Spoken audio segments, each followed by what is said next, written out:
Hey folks, glad to be here today, this part of Microsoft Connect. My name's Thomas Fennell. I'm a program manager on a team that we call the Developer Ecosystem and Platform.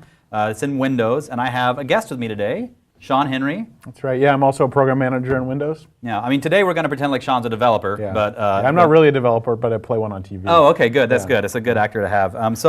We think we get the prize for having the longest session title, possibly. Engaging with your customers on any platform using the Microsoft Graph, Activity Feed, and Adaptive Cards. So I'd love to know, if we have the longest title, I'd love to get an award or something. I think that would be really nice. Yeah, a trophy. Yeah. So we're going to do mostly demos today. I'm going to be doing some experience demos. Sean's going to be doing kind of some code demos. And then I do have some slides, unfortunately, but I promise not to keep you in them too long. So with that, let's go ahead and get started. We kind of wanted to do this today as a play almost in 3 different acts so that we can give you the look and feel of how things work in these areas for kind of 2 different audiences. A lot of times you hear us talk about the customer, and today the customer is going to be somebody who's looking to go scuba diving. As a matter of fact, I know I joked about Sean wearing a scuba suit, but we really are going to be talking about someone who's looking to go scuba diving, and then on the other side of that coin, the business that they're going to choose to go scuba diving with. And we want to show you those 3 different acts from the perspective of those 2 different viewpoints. So those 3 different acts are going to be, 1, we're going to talk about the Microsoft Graph. And the Microsoft Graph is a big, huge thing. It's awesome, and you should definitely take advantage of it. But we're actually going to talk about a couple of simple things inside the Microsoft Graph that Project Roam adds to it, specifically devices and activities. And so in Act 1, you'll see how the graph, through Project Roam, lets us do some really cool stuff there. And then we're going to talk about adaptive cards. Adaptive cards are going to come in Act 2, and they're kind of a great layout and framework for you to build awesome card experiences everywhere, completely cross-platform, and we'll get into that a little more later. And then finally, we're going to talk about how some of these Windows experiences work with some of these things we're going to talk about as well. We're from the Windows team, so at the very end, we do have to talk about Windows a little bit. So without further ado, let's go ahead and get started with Act 1, wherein Microsoft Graph makes your life better together with Windows and Android. So for this, I'm going to play the customer, okay? So I'm going to start out just purely as the customer who is actually on my way to work. And as a matter of fact, let me go ahead and switch over to my phone here. This is what I do every single morning. So on the way to work in the morning, I'm typically on my phone. I take the connector. It's Connect, and I take the connector. I don't get it. Okay. Okay. Okay. So I take this a bus that we have that can bring us to work, and then I am going to be looking for places to go scuba diving. So of course I'm using the new Edge browser for Android. If you haven't given it a shot, you should. So here's the new Edge browser, and I've been looking up scuba diving in Seattle. I've just done, of course, a Bing search for this. It's pretty simple. And I've looked through a few places, and I've actually found one that I really like, one that I think is going to be a great company to work with. So I have them open on another tab here. Let me switch over to that. And sure enough, wouldn't you know it, it's called Contoso Scuba Diving. Shocking, I know, but they look like a good company. It looks like, I want to do a little more research here. It actually looks pretty cool. They even look like they have a bot on their homepage. So I want to interact with this, but my bus ride is over. As always happens, I run out of time, and I don't want to lose what I'm doing. So I need a way to make sure that I can pick this up later. Well, built right into Edge at the bottom, you can see I can choose to continue this now by picking a couple of the machines that I have available to me, or I can continue later. So the difference between these two is Continue Now is going to launch it on the PC I pick right away. And actually, Sean's going to show you that in his demo in just a minute. I actually am going to choose Continue Later because I want to make sure that any PC I go to later on today has this available for me to pick up and use, because I don't know where I'm going to be after work. I might be at home. I might get back on my work PC, but I have a couple of different machines in my life, and I just want to be able to pick it up from there. And so you can see over in my Action Center, possibly, if I quit projecting, there it comes. I have this notification available to me. So later on, for the next part of the demo, I'll be able to pick that up and then continue what I was doing. So for now, though, let's take a look at how Contoso Scuba, the company that I, the customer, was interacting with, could actually do this. So I'm going to pass it over to Sean, but one of the really cool things I want to point out is that you actually can do everything I just showed. I know it looks like it might be special because I used the Edge app for Android, but the truth is it's built on top of the Project Roam and Microsoft Graph SDK, and everything in there, Sean is going to show you how you can do in your own app. So let's move over to Sean's PC, and he can show you how to make it work. Yeah, so let's take a look over here at my machine. One thing, I think we might have cut away real quick on Thomas, so I'll show you. I have it on this PC also because we're logged in with the same account here for demo purposes. So his continue from my phone showed up here in the Action Center, and he can click on that, and it will take him back to the website that he was on before. So he can move from his PC to his device and continue where he left off right from there. So what I'll show you here now is another application we've built, which is the employee side for Contoso Scuba. Right, we gave Sean a couple-day contract to build an application. We're a small company at Contoso Scuba. We only have 4 employees, and so we found the developer with the reddest, nicest beard and decided to let him write the. I think that should always be the top criteria for hiring is how red your beard is. Okay, good. So yeah, if we go back over to my screen here, we can see on the right we have my Android phone being projected here, and what it's showing is this employee app, which allows them to do things like manage inventory or look at their schedule, edit their booking. Sometimes maybe as an employee I'm feeling a little underwater. I'm waiting for everyone online to laugh. Yeah. So if I want to change this booking, I might want to edit some things, add someone else, assign it to someone else. But sometimes that's kind of awkward to do on the phone. I want to do it on a big screen. So what I've done in this app is I've added this little button in the upper right-hand corner here, which is going to be my Continue Now button. And what this does, if you see over here, we hit the breakpoint. What it does is bringing up a page right now. You don't see the page yet, but we'll see it in a second. It brings up a page, and in my on a peering handler, this is a Xamarin Forms app, by the way, so it's exactly the same code that runs on Android and iOS. Oh, good, because not everybody has an Android phone at the office. So well, that's right, yeah. So we can run exactly the same thing on Android and iOS. And so when this page comes up, what we're going to do is, the app is already authenticated with the user's Microsoft account. So we're going to make a call into Microsoft Graph to get the set of devices associated with this user. So this is the query we're making here. We're calling graph.microsoft.com, and we're asking for me, which is the current signed-in user, and we're asking for their devices. So I said we were already signed in, so we go and get the token that we already have, and we associate that with the request over here. We add it to the bearer, the header, the HTTP header. And then we go ahead and we make our request. And what this does is it goes into Graph and it looks for all the devices associated with this particular account. So we get a response here, and we can see, if we look at the actual response string, you can see there's some really nice looking JSON in here that is going to be all of the users' devices. And we put it into an object model here that's a little bit easier to browse, so I can take a look at these guys. And I can see this user has 3 devices. So here's the laptop that they have, and here's another laptop that the office has, and you can see some information about this particular device. You can see that it's a Surface Book made by Microsoft. It's the tablet form factor, so that we know it's got a touch screen, and we know that it's running Windows. I see. So you're getting the devices for this user and some of the capabilities for the device, and so anywhere this user signed into a device, you're able to now connect this app to them and help them do things. Yeah, exactly. So now we can see on the list view on the screen here, we can see the 3 devices associated with this account. And we can click on one of those, and what we do at this point, this makes another command into Graph. So now that we have that device ID that I showed earlier in the Graph object, we can use that device ID and we can send commands to this device. Okay. So the same thing I've done up here, another request, just like before, making another request to the Graph. This time, me, devices, and then I put in that ID from the remote system before, and now I send it a command. Put the token in again, never don't want to forget the token. No one likes those 400 errors. And then I build this little JSON payload that tells me what the command is. So in this case, this is a launch URI command, which is going to go and launch URI on a remote machine. I mean, this is just like launching a URI locally, basically, except it's going to execute it remotely. And then I put in a deep link. And what this deep link is this is a link that my app, the Contoso Scuba app, knows to handle the deep link back into this page. So we go and resolve this deep link to the page URI. You can see here in the debugger the app is created. So it's Contoso Scuba Instructor : That's a scheme that I've registered for this app on Windows and on iOS and Android.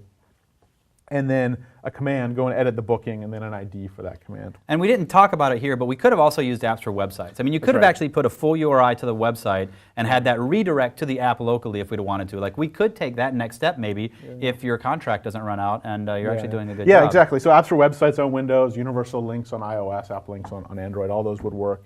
And you'd be guaranteed to get into the right app at that point. So now we're gonna send this command, to this device. And then you Hey, see here on my that's PC, quick. this app launched right away, and I'm in this view booking page, and I can go and edit. I can edit this stuff on my nice big screen with my touch screen and my pen and that kind of stuff. So that's a really great experience. That's using exactly the same tech that the Edge is using to do that Continue Now experience on iOS and Android. It's the same thing your app can use to do Continue Now experiences from mobile devices into Windows. And I know you did it through the graph, but I mean, these things also work proximally, right? Yeah, that's right. If you go and download the Project Roam SDK, which is there's a NuGet package available for Android for Xamarin, as well as packages available for iOS and Android that you can use that will actually do proximal connections too. So like those two are on the same Wi-Fi network, and it would have just done it over the Wi-Fi Exactly, network, or even if it was exactly, Bluetooth paired or anything. Yep, that's exactly right. Yep. That's cool. All right, cool. So that's the end of Act 1. Scene. Good job, Sean. You played the part of a Still developer got my very job? well. Well, I mean, maybe another day or two, maybe. Another few minutes. So let's We'll switch see how back. demo number 2 goes. Switch back over to the slides real quick. So I do want to recap, because we did talk about quite a few things there. So I want to do a quick recap of the stuff we talked about. So there's 2 areas in the graph that Sean and I touched on. And the first was device relay. Device relay is kind of the marketing name we've given to the scenario that Sean just showed you. Like, look, I'm doing something on one device, I want to relay it over to another device, and I want to do it right now. But on top of device relay, you can also do something called the activity feed. And the activity feed we're going to see in a little more detail later on in the third act of what we're doing today. But I'm going to talk about it a little bit right now. So let's start with device relay. So device relay lets you do some pretty powerful things. You saw device discovery in Sean's demo. You saw remote launch, and then something we didn't talk about, but if you go play with the SDK you should look at, is sessions. We can do remote sessions as well. But all of these come together to let you do real-time engagement across devices and across ecosystems. I mean, this is really about making your app able to reach wherever your customers are at, no matter what they're doing or what they're using. So device relay lets you do a couple of really core experiences, but there's more than this, but we see these used a lot.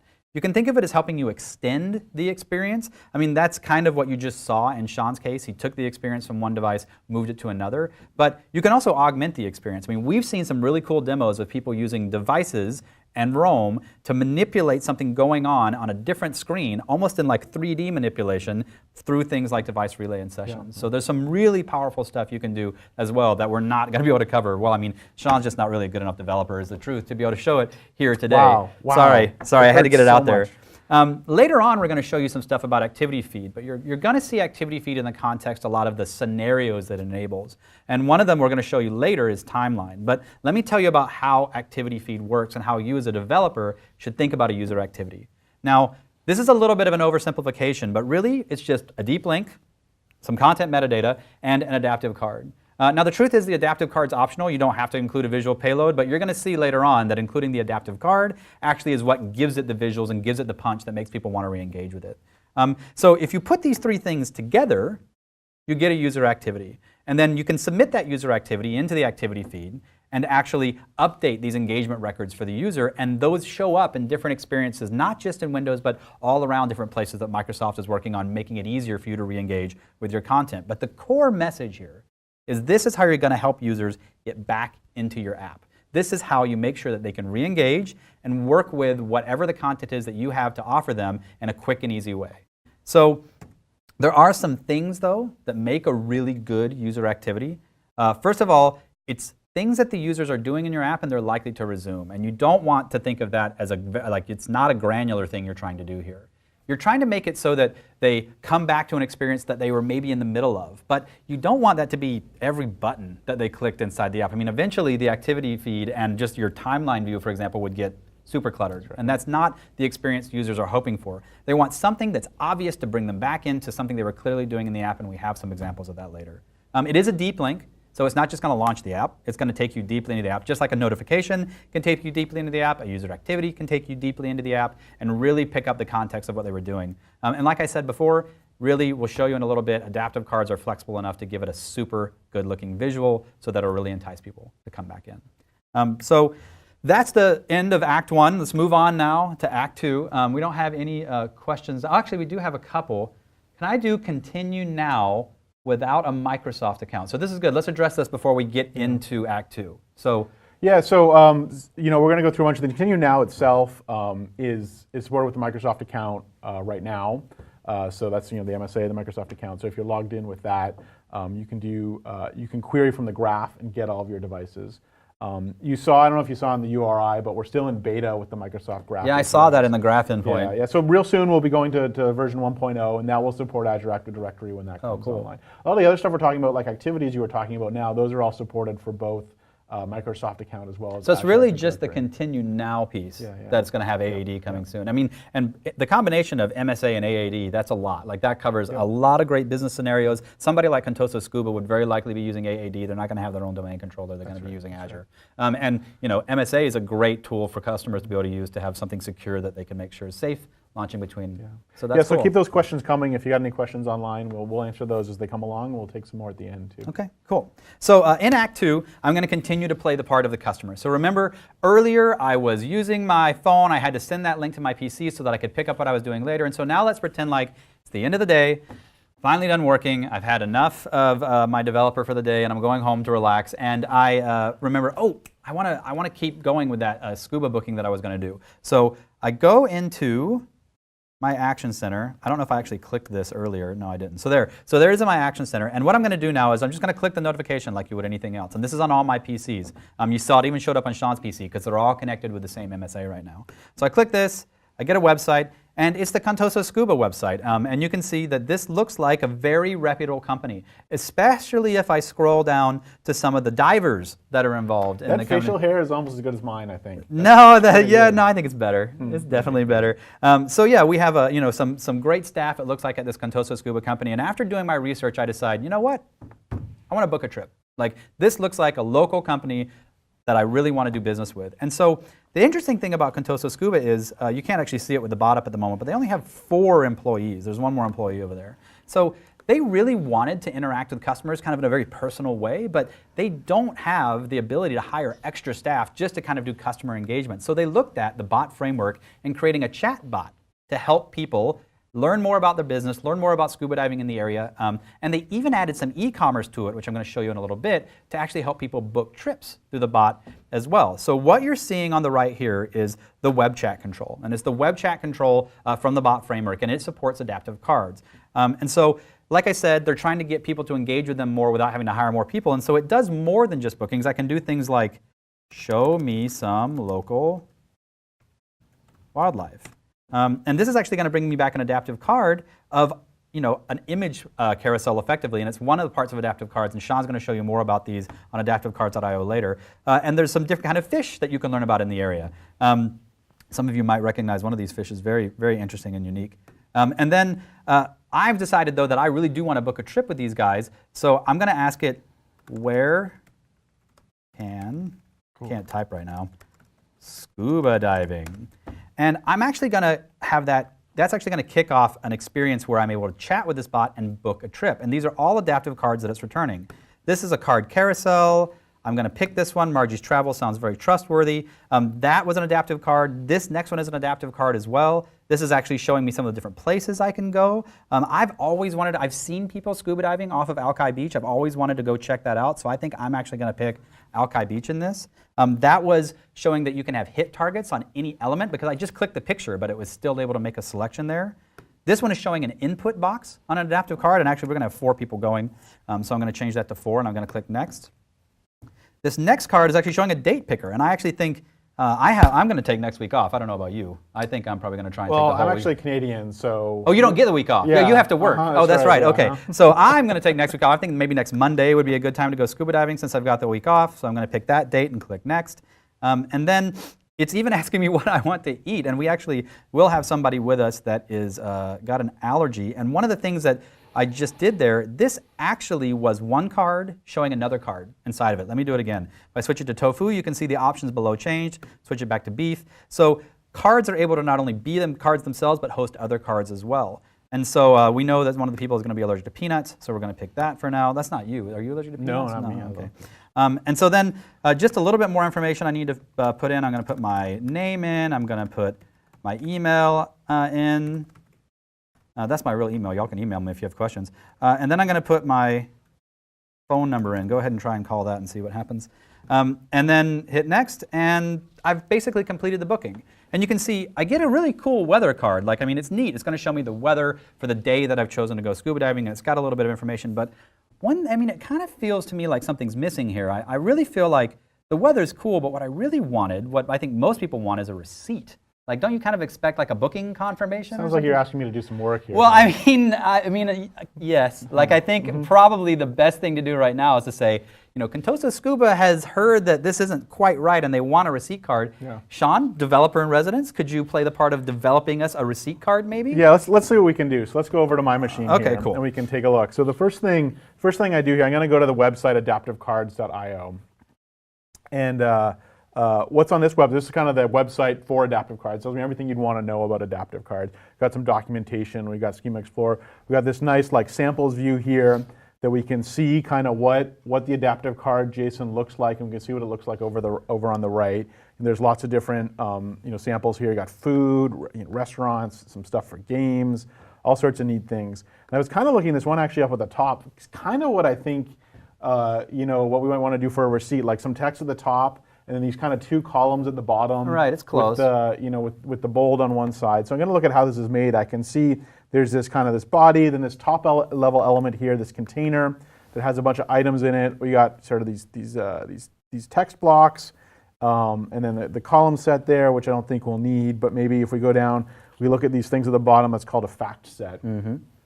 I see. So you found a couple things you might need to use, like a container and a text block and like a fact set. And so I'm going to go over here then to the Schema Explorer, and this has got the list of all the building blocks for Adaptive Cards. So I can kind of pick and choose what I want here.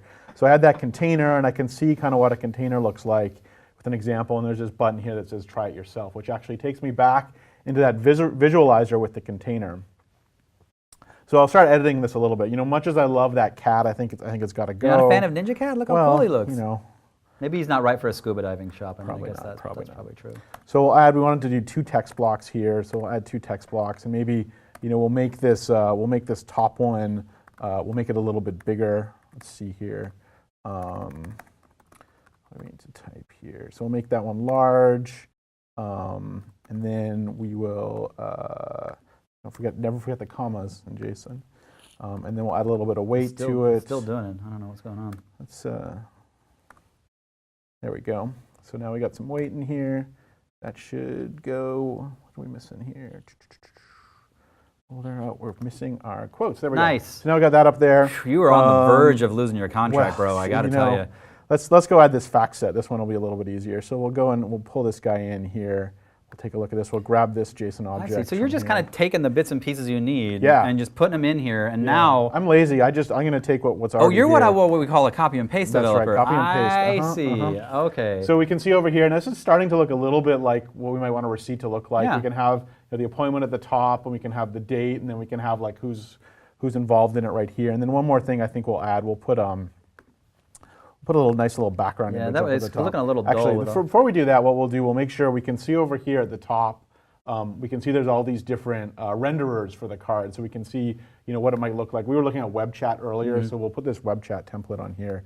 They look mostly the same, but of course with adaptive cards, you want to make them look native to where they're being shown. So they all look a little bit different. But there's the whole point of adaptive cards is you have this layout that adapts. Hence the name. It's in the name. To all these platforms. So where was I? So let's just add a background image real quick here. So there we got a nice little background. Hey, that looks good. That looks like Hawkeye. Starting to look pretty good. So now we have this sample. What I'm going to do, I'm going to copy paste this JSON here over into my bot application. Actually, through the magic of television, this has actually already been pasted in here. And what I've done, I've gone in and also replaced those sample images and the sample text from AdaptiveCards.io with placeholders. So this is now the bot can go in and it can read this card and it can use it generically then for any location or any anything that I've scheduled. So you've kind of built a template, like a reusable template, and like no matter who goes and books, it'll just kind of fill the data in from what they were doing talking. That's right, for a receipt. So we've done this and we've added it to our list of cards. We can see all the cards that the bot supports. Okay, receipt.json is in there now. Okay, that's the new card. And then one more thing we have to do, we have to add a keyword support. Our bot's not that sophisticated, but it does look for keywords in text. So we'll add another a check for if the user says the word receipt. Wow, I'm having spelling issues today too. And what we'll do if we see receipt in the text, we'll go and we'll show this card. I see. So you're mapping that text response to the receipt card to pull the data in and then show it to the user. That's right. And so we can go ahead and publish this right now, and bots, they deploy, pretty quickly.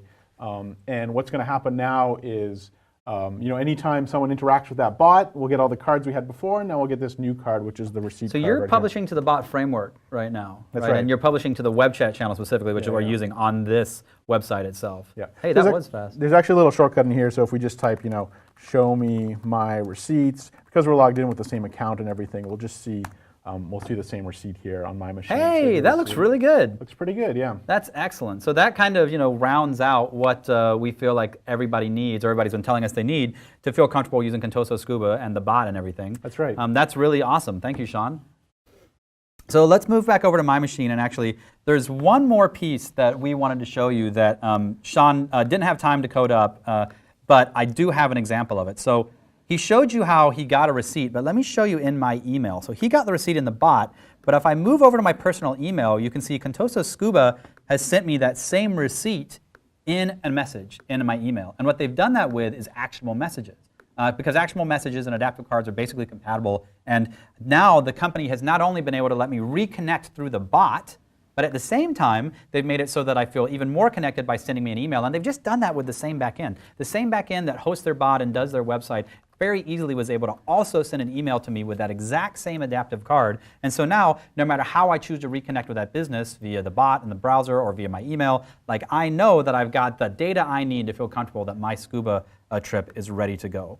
So let's now move back into recap a little bit of what you just saw. So if I bring the slides back up, first, I just want to briefly talk about adaptive cards themselves. We gave you kind of a crash course and just threw you into adaptive cards. But adaptive cards have kind of a very broad breadth that make them useful across a lot of things, definitely not just in bots. So it is a completely open framework, and we mean it is also completely open source. Everything we've done with adaptive cards we do in the open, and we've done it that way from the beginning. And it's really designed to give you a native rendering of the semantic content that you send on any platform that's out there. I mean, we're giving some specific examples in the slide of notifications or Microsoft Teams or Skype or Android or iOS, but really, you're going to start to see this coming through in a ton of different Microsoft experiences. We're trying to make sure that Microsoft standardizes around it as the way to show cards in everything that we do, and we're hoping that the community picks it up as well. And actually, we've seen some really good engagement from the community already. We've seen people building things with adaptive cards. Some people even built an amazing website with adaptive cards. We weren't expecting that to ever happen. Someone's built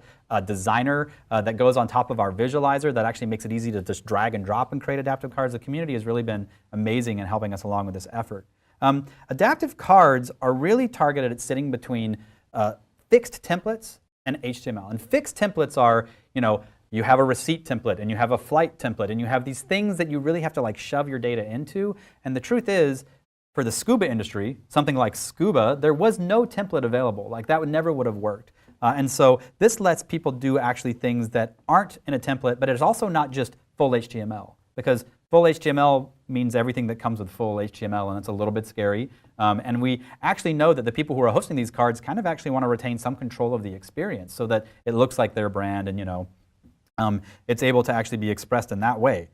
There's also the benefit that they automatically adapt to the host UX and brand guidelines like I talked about, and the fact that they're low cost. They're pretty easy to do. They're targeted at the long tail. You saw Sean whipped one up really, really quickly, and we can all tell that he's not the best. I'm just going to stop. I'm going to stop. Look, I don't make fun of your PowerPoint slides. And then they're purely declarative, right? They're safe. They're not anything that you need to be worried about like you would if it was HTML and JavaScript. They're just JSON, and they're just semantic layout elements.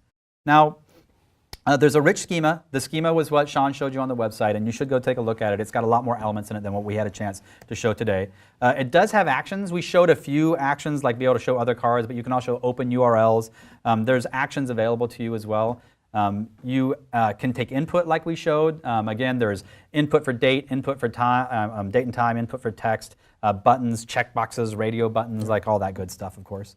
And then finally, they're speech enabled. That's not something we showed, but we could have actually done that bot demo by clicking the speech button to the right and just talked to the bot as well. Which is great for like Cortana and those kind of things where you Exactly. have a voice interface. Yeah. And there's just times when it's just easier to talk instead of and this will start showing up in things like Cortana skills as well. And so there'll be a good overlap with what developers can do. And if the experience is speech first and text and input second, that's fine. It'll work great with adaptive cards. And so a little recap of the tooling. So some of the tooling that we've got available, the visualizer is something that everybody should really go out and give a try. It's really easy to design your own cards, build them. It's really straightforward and quick, and I promise that after a few minutes you'll be building awesome looking cards very quickly and easily. The Schema Explorer itself, that's actually the jumping off point that Sean used because it's such a simple way to grab a quick example, and I'll admit I'm the same as you. Copy paste code, like it's just easier. Like that's what I do to start everything. And if I can take those different things from the schema and just kind of piece them together, then I get a lot further along a lot quicker. And that's what I do on the visualizer. And then finally, we do have a VS Code previewer as well. So if you go and search in the add-ins for VS Code, you'll see there's a previewer for adaptive cards. So that way, you can stick in code like a lot of us like to do most of the time, and then still see those previews without having to go out to adaptive cards. You're telling me I could have used VS for that, VS Code? Yeah, you could have. Yeah, that would have helped me with my comma problem and my quotation mark problem. I mean, it was just a little more fun to see you struggle. If I have to be honest, it was a little more fun. So that's a lap around adaptive cards, and I was just going to check and see if we had any questions. There's that question there around the bearer token for OAuth 2. So yeah, what I showed there with the continue now, I was using my Microsoft account, so I was using the OAuth 2 authentication with that. What I'm actually using, in that app is the Microsoft Authentication Library, MSAL. So if you go and use that, you can use that to authenticate, and whatever that uses, as its token, you can use then to talk to MS Graph. Again, on the continue now, right now, only working with Microsoft account. Once we get out of beta, they'll also be on Azure Active Directory. But the other stuff that we're doing with MS Graph, that will all work with the Microsoft Authentication Library, which is a .NET standard library that will work in your Xamarin projects on iOS, Android, and Windows as well. Okay, well, it looks like we have maybe a couple more coming in. So one of these isn't a question. It's just in all caps, and it says, "I was promised Sean would be in a scuba suit." I don't see that here. Did you make that up? I'm pretty sure that's what it said. I thought you were gonna. I mean, that's what Twitter said, was that you were going to be in a scuba suit. I've never seen anything untrue on Twitter. I see. Well, the truth is, I think you'd look too good in a scuba suit, and I don't really want to be upstaged. Yeah, so, that's true. But there is a real question up here. It says, "Can I use XAML to make adaptive cards?" I think this is a question that I actually flipped the other way around. Adaptive cards are designed to come down to the native UI rendering on a device. So the truth is, it's about actually taking the semantic pieces of the card and letting the host that's going to show the card lay them out kind of however they want. Now, we have recommendations like things like the actions should be at the bottom in some cases, but it's not about taking one UI technology and making that work everywhere. It's about taking the semantic up-level layout about things and letting that render. So it's not just XAML. It's adaptive cards to XAML and adaptive cards to native iOS elements and adaptive cards to TypeScript. And I mean, there's a WPF renderer that we have as well. So the truth is, there's a lot of places that have a need and already have great UI frameworks. We don't want to invent another native UI framework. So this is just about letting those things choose to be the best at what they're doing, and adaptive cards lets you bring that down through some really simple, straightforward JSON and just semantic layout. So those are good questions. Okay, I think that's it for now. So I think we'll move on to Act 3. Act 3. Act 3. So Act 3, for Act 3, I'm mostly actually going to play the part of someone who works at Contoso Scuba. Now, I'm sure that most scuba diving instructors look a lot better than me, but I'm going to try and pretend. I'm picturing you need a little beanie on, maybe. Yes, and, yes, something like that. But I want to tell you a little bit about their business. So Contoso Scuba is small. They're a small company, and they have 4 employees, and they just have a small shop. And mostly what they do is they help people buy scuba equipment, get fitted for scuba equipment, stuff like that. But they also do tours, like you saw. Like they work with other companies to book scuba diving tours.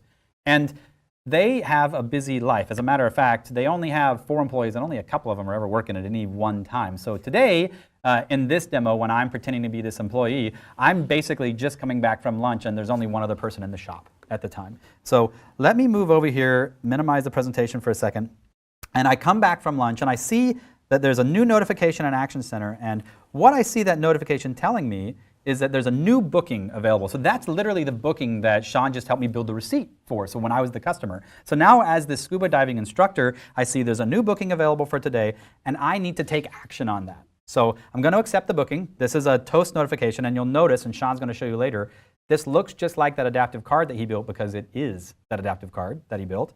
Going to accept the booking. That's going to launch the Contoso Scuba Instructor app. Again, this is the app that Sean showed you launching cross-device earlier. I just launched it from the notification, and it tells me the details about the booking. It says, hey, these people wanted to go to Alki Beach. They want to go on Monday, and here's the people that are going along with it, and some dietary requirements that we put in. All that stuff about the booking is there. And one of the kind of processes we have in this company, it's a small company with one PC in the back room. We need to acknowledge, like they need to know, like the other people in the company need to know that somebody is going to take care of these people, that this booking has been accepted. So they're just going to click the little check mark, and that lets them, the rest of the company, know that there's someone taking care of it. Now, like I said, it's a small business. I just came back from lunch. The other person that was here, he had to go out to lunch. And so now someone walks into the store and they want to get fitted for a scuba tank. And I have to go do that. So I have to walk away from the PC at this point. Like I go out, I help them, we fit them for a scuba tank, and I'm done with that, and later the other person comes back from lunch and he's in the front room. So I go back to the back and I'm like, oh, I was doing something. What was I doing, Sean? I was doing something. What am I, your mother? Oh man, no help from the developer. Oh, that's right, I was booking a scuba appointment for somebody. So the notification is not going to be in Action Center anymore, but I can move over to Timeline. So this is the task view that you're all used to seeing, except below what I'm doing right now are some of the things I've been doing earlier. And you can see one of the things that's in there was the fact that I was in there working on that booking. I'm not going to click this quite yet because I actually want to show you a few other things. This is really, really cool about Timeline. Some of the MSN apps have been updated internally that we're using to also use adaptive cards and user activities to show things in the timeline. And the really cool thing about these that I want to point out, do you see how they say they're from Surface Book? I know that seems like, well, you're on a Surface Book, duh, but the truth is, these were actually from that machine, the other machine that we're using for all the other demos. They're both signed in with the same Contoso Scuba account. They're the same MSA. And even though they started there, they're showing up in the timeline here because Timeline was built from the beginning to be cross-device. Whatever you were doing, you want to get back to it. And it doesn't matter what device you're doing it on. So even though the apps I used were all over there, all the activities are still showing up over here, and I could get back into them. It's kind of like that device graph we showed earlier, right? We're using that, and we're kind of up-leveling the user's kind of graph of their devices. So now everything I do associated with that that account on all my devices shows up. So I can start things on one device and finish on another. It's really cool. Yeah, and I mean it's a great experience too. Like you can see there's good-looking cards in here. They're very clear as to what the stories were. You can see clearly what app they're all associated to. And clicking on any one of these would launch me right back into the app and exactly that story. I could go back and learn about GE discontinued. Can you believe light bulbs are not going to be a thing anymore? Like GE is not going to make it. Be in the dark? Yeah, no, I mean, I guess there's going to be LEDs and stuff, but it's just that. GE. Sorry, that was still. So what I do want to show you, though, is that how I actually, back into my character, resume what I was doing before. So clicking this should relaunch the Contoso Scuba app. I'm going to do it. And sure enough, it does, and it takes me exactly back to what we're doing. Not to the main page of the app, not somewhere else. Should we do the user feedback right now? I think I would give it like 10 thumbs up to be possible. So that's the end of Act 3, kind of, and it kind of showed you the experience. But really, the important stuff is what's happening behind the scenes here. And there's really only two things that we need to show you, and that's how we did the notification and how we did the user activity for Timeline. So we're going to switch over to Sean's PC, and he's going to show you the code behind how to build those experiences yourself. Yeah, so this is the Contoso Scuba app that Thomas was just showing you, and that we showed a little bit earlier on this machine. So this is a UWP app, and I have the code here for it. So a couple things we've done here. So first of all, for that Toast, I have a little helper class here to help me build Toast notifications based on a particular booking. So once again, I take that same JSON file that I built, with the adaptive card visualizer earlier, and I go and I can read it in. It's sitting inside the package. I have it there as a template. I read it in, and then I go and populate the tokens, just like I did with the bot. I go look through that JSON file and I go replace all the tokens that were there. Awesome. With data from the booking. And then once that's done, so now I have a fully built out adaptive card JSON.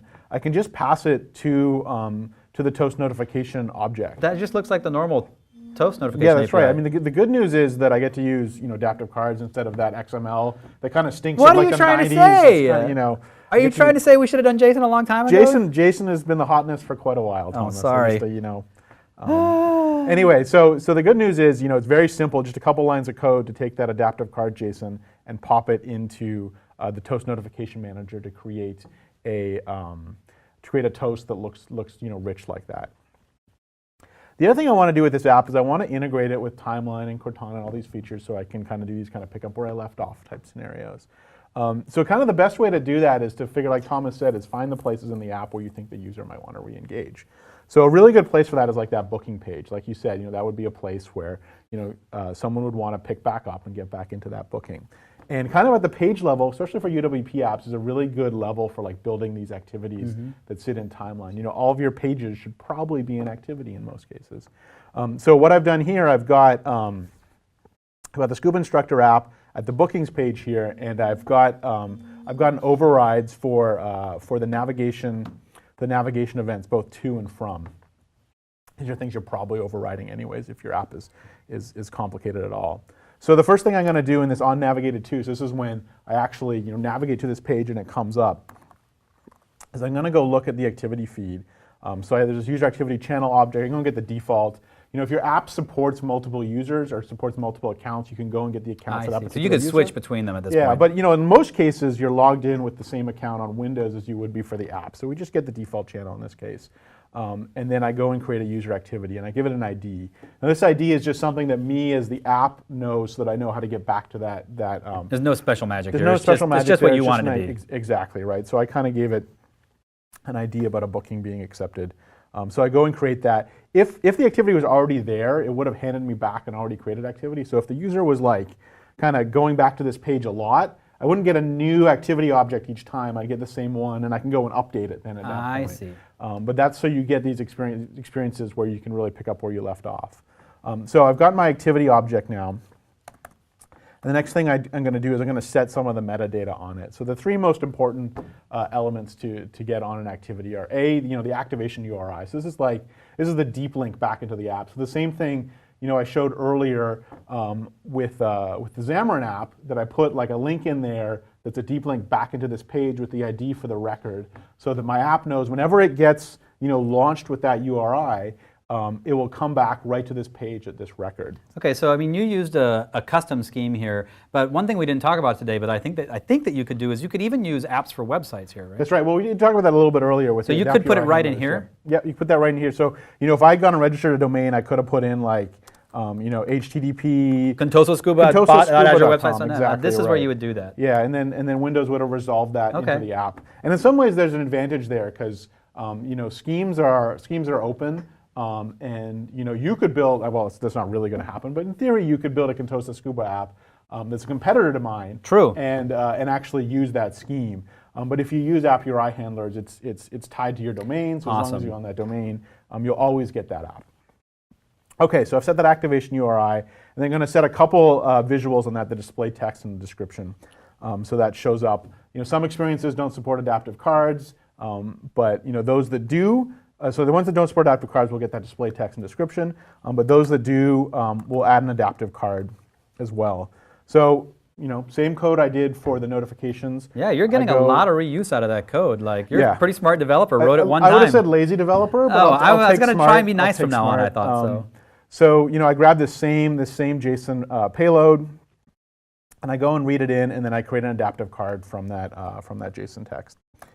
And then the last thing I do, once I've populated that activity with everything, all the metadata, all the visuals I want for it, I go ahead and save it. And then I go and create a session. And what happens when I create a session is now this is telling Windows that the user is actually engaged in this activity. They're on this page right now. And that'll help us know where we want to put in the timeline, how much time has been associated with this activity, so we know when the user might want to re-engage. I see. So if someone's been using something for longer, it might be higher up in the list. Because sometimes you could do a lot of stuff in a day, and you want to be able to get back to the stuff that's kind of the most important. This is kind of one of the metrics, I think. And one little line I forgot to mention, which is also what I'm doing and then I'm navigated from, is my current session is actually a member variable for this page. And if I happen to be in some other activity on this page, I want to make sure I dispose of that one first. So this one little line here, which is kind of I love the question marks. This is a reasonably new thing in C#, but basically that's a null check. So this is the same as saying, if current session is not equal to null, dispose it. So disposing is the way after I've created that session and I've told Windows I'm engaged with it. If the user is no longer engaged with it, I dispose it. So it's the iDisposable interface. This is a pattern that is used throughout a lot of .NET APIs. So you can go and dispose of that session once you're done with it. So that's all pretty straightforward. Only a few lines of code to add that to to my app. And so we added the unnavigated to, and we added the unnavigated from. And we can go and add this to all the other pages in our app as well. But in this case, we're just going to add it to the one. And so what happens, behind the scenes is, when this page was navigated to, that activity was created. I see. And so now, Windows knows that the user is doing this. And then, I can close the app, and we can leave it, and then, we can go and resume it later. So here we can see in my timeline, right. I've got, the card that I've created for the Contoso Scuba Instructor app that I just created now. Now I wasn't using it for that long, so it's kind of showing up on the top level here, but not one of the first ones. Did I just see how to exit Vim? This is your timeline. I think someone might be trolling me. I'm not sure. I'll give you one guess at who it is. Yeah. Is it a good mental model for me to think about this a little bit like autosave almost? Yeah. I mean, definitely. Like you said, is thinking of things that the user is going to want to re-engage with. Things you think they'll want to resume. And again, certainly with like UWP applications, or even on iOS and Android, page-based applications, that's a great place to sort of build your activities. Right, and I mean, scenarios we didn't even talk about today are things like media. These make a ton of sense as well. Right. I mean, I was in the middle of playing this song or watching this movie or whatever. Like, there's all kinds of hints that users would give us if they could to say, I want to be back here, and that you can then build this into your apps now and support them for that. Yep. So it does look like we've got a couple more questions before we wrap up. So I just want to take the questions in this section, and then we'll wrap the whole thing up. So the first one says, I love being able to use JSON in notifications. Is this, good. I love being able to use JSON in notifications. Is this feature in an insider's build? So it's in a build that I'm using right now. It's not in an insider's build quite yet, but we are going to be pushing it out to insiders fairly soon, and you are going to be able to start using adaptive cards in Toast notifications. You'll be able to do basically everything you could do with adaptive XML, but I'm going to be honest, when it first goes out in insider builds, it's actually going to have some gaps from what you could do with the XML-based stuff. But at the same time, it's also going to have some things you couldn't do with the XML-based stuff. For example, with adaptive cards and Toasts, right away you're going to be able to use things like checkboxes and radio buttons. You're going to get some cool text colors based on accents and things. So you're going to get some stuff that's completely new, but there will be a couple minor gaps in the first couple releases to the insider flights. But it is coming. It's coming to an insider build. We will have a blog post going out to talk about that as soon as I can share more about it. So. Let's see, what else is are cards supported in Skype bots? So they are in progress of being supported in Skype bots, actually in Skype and in Teams. So daily we're seeing progress, actually getting awesome stuff back from the Skype team showing how their integration is coming along with adaptive cards. Right now they're supported in the web chat channel on the bot framework. That you can definitely go try today. And I know Matt and the adaptive cards team are working really hard on, and the Skype team is doing the most work on getting it into, I actually saw his status report this week that said, yes, like here's some more pictures of it actually working. So we will have something to announce there very, very soon, but it's going to be coming to a lot of channels and a lot of places, and Skype's kind of just the tip of the iceberg on that one. Here's one for you, I think, Sean. Can I use user activities for my website on top of my app? Yeah, so absolutely. So if you have a website or a web service that wants to generate user activities, you can integrate directly with Microsoft Graph, and you can generate activities that way. In the same way that we did Continue Now, we looked at those devices. We can look at the activities for a user, and we can post activities to the graph, and we can post those engagement records as well, which kind of tell us when the user was interactive. So it's not just an app thing. It's like service to service, app to service, like all the scenarios like we can. Exactly. And I see here too on the question they're asking about Win32 as well. And yes, there are Win32 APIs. Actually, Win32 app can use those WinRT APIs that I showed as well. There's a little bit of work they need to do ahead of time because they get a bunch of stuff for free with WinRT, like they get the application ID is Oh, okay, associated right, for right, free, right. the window is associated for free. They'll have to hook those out themselves if they're building like a Win32 Now, are you app. talking Win32 or are you talking Desktop Bridge or both? Well, so Desktop Bridge will, you'll actually have an application identity, so you can probably use the Oh, WinRT okay. APIs there. So But you're if- talking just Win32, Yeah, like just any traditional Win32? So, I mean, my first suggestion is if you have Win32 app is go use Desktop Bridge, and then you'll get all this stuff. Much easier to add these user activities. But it's not that big a deal if you have just a plain, Win32 app. You can add these user activities to it as well. Cool, very cool. And then there's one question that's kind of off the bottom. Oh, I can see it over here. While you talked about best examples of user activities, can you go a bit more into this? So what are some other examples of user activities? Well, I that mean, you can saw think of? some on your timeline there. So a really great example with the MSN apps are, news articles, for instance. We saw weather if you're looking for weather for a particular location. Obviously, web pages, Yeah, Edge is these already ones. adding, activities for web pages in there. Oh yeah, that's a good one we didn't even yeah, mention. I mean, it's kind of like a visual history of some of the important stuff that you've done while you're browsing. I recently saw Solitaire has their adaptive cards in their builds now as well. So, you can go resume your game of Solitaire that you're in. Oh, cool! Like in progress game, like I got pulled. Like right. I would not be playing solitaire in the back of Contoso Scuba instead of being in the Yeah, front room. That's yeah. not something I would do. For some reason, I don't believe you. Oh. So that, I mean, the key piece is just, think of the things that the user might want to resume in your application, and make activities for those. I actually That's the saw one that thing I we're would kinda keep in also mind. building it into the expenses app, like our own, like internal, like because that's another one that like you get in the middle of doing some expenses and you realize you don't have your receipts and you go away and you get sidetracked, come back. I think Kevin even showed that one in London. So yeah, those are all good examples. So let's get back into the slides just for the last little bit here, and just wrap up a little bit about what we talked about. So I want to just take you through kind of the experience that you saw. Like this was Action Center. This is an adaptive card in the bottom of Action Center. And one of the things to tease apart here is there's a couple different things going on. There's the card. There's that visual piece you saw.